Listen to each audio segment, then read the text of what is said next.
آبی شیرین رودباری گوهرین، خاکی زرین بستانی عنبرین، باغزار و میوه های شکرین، کشوری یاران نصرت آفرین. چشمی بد دور از توی زیبا وطن، تاجیکستانی بهشت آغوشی من. چشمی بد دور از توی زیبا وطن.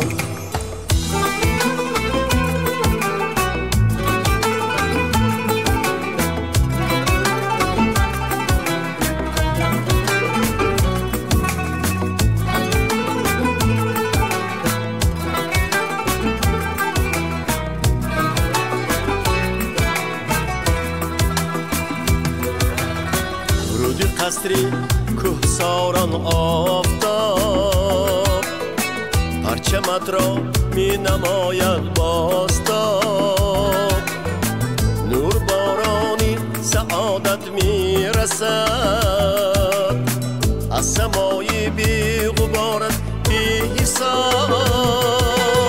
چشمی بد دور از توی زیبا وطن، تاجیکستانی بهشت آغوشی من.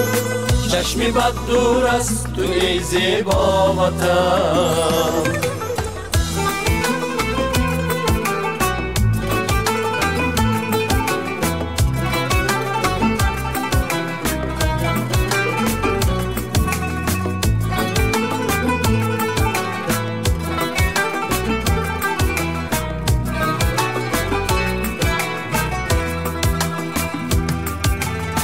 در زبان ها داستان شادی تو،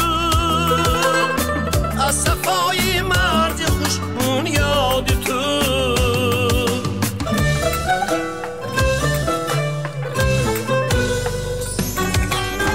تا ابد پاینده و فرخونده باد، روزگاری خورم و آباد تو. چشمی بد دور از توی زیبا وطن، تاجیکستانی بهشت آغوشی من. چشمی بد دور از توی زیبا وطن، تاجیکستانی بهشت آغوشی من.